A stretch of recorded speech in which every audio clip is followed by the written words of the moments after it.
cloning my rosemary plant, little bush.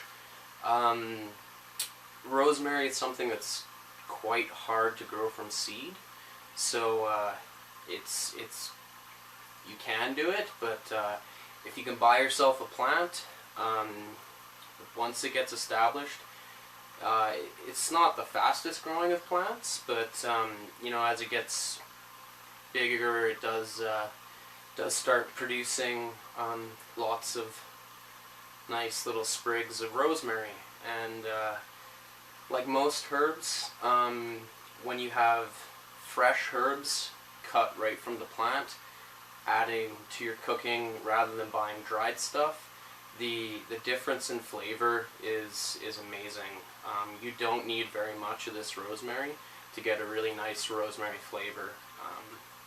And you know, you don't have to, you can pick off the leaves and add that into your cooking, or you can just cut off a whole sprig and toss it in like you would like a bay leaf and just dig it out at the end. Or if you're roasting stuff, you can lay, you know, if you're cooking meat or whatever, or other vegetables, you can lay some rosemary sprigs, I don't know what you call them, little branches, rosemary branches down, you know, in your baking pan, and you can put your meat or your vegetables on top, and they'll get that great rosemary flavor. So yeah, so this is my rosemary plant. I'll bring you guys in for a close look at it, and then I'll show you how I'm going to go about cloning some cuttings.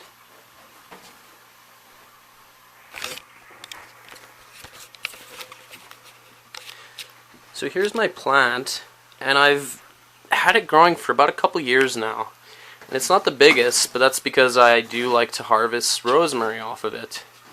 And it's got lots of little stems. And it's important when you're cloning rosemary that you try to find green stems. That's what you want to clone. You don't want to clone the really woody stems. They won't put out roots nearly as well as green ones. So let's get down to actually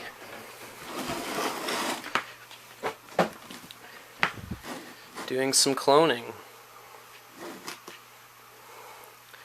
So I'm just looking to try and find some good stems to snip that I feel will clone well.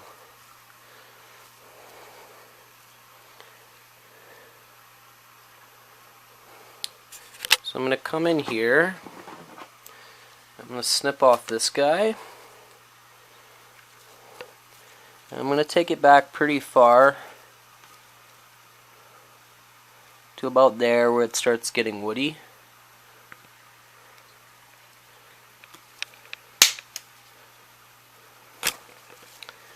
So there's one, and I'll just go ahead and do that with 3 more.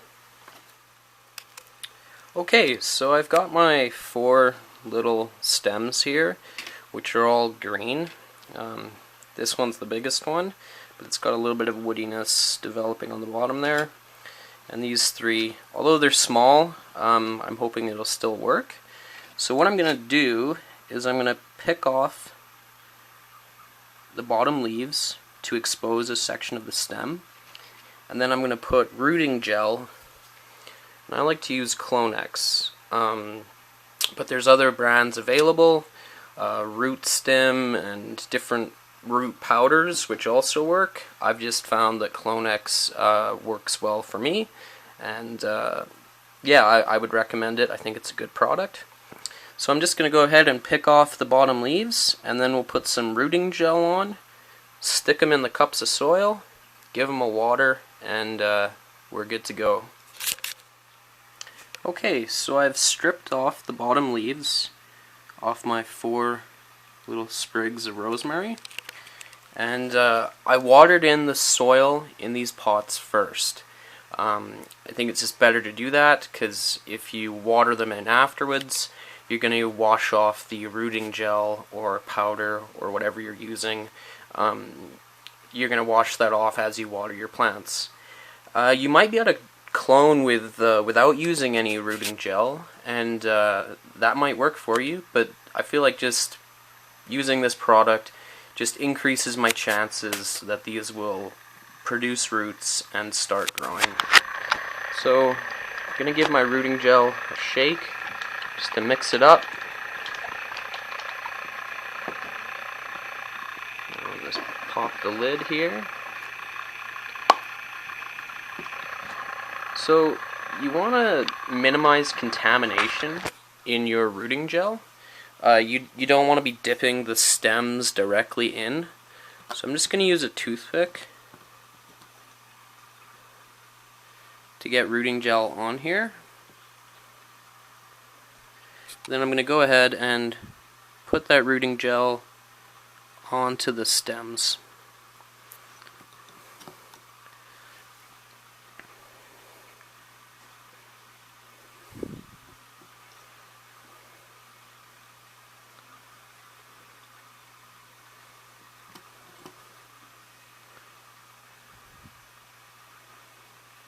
And I probably should be changing the toothpick or washing it between applying it, but I'm not too concerned.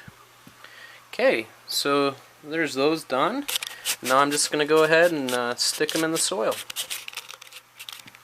So there's my 4 little rosemary clones from cuttings, and we'll give them some time and we'll see how they do. Check back on them in a few weeks.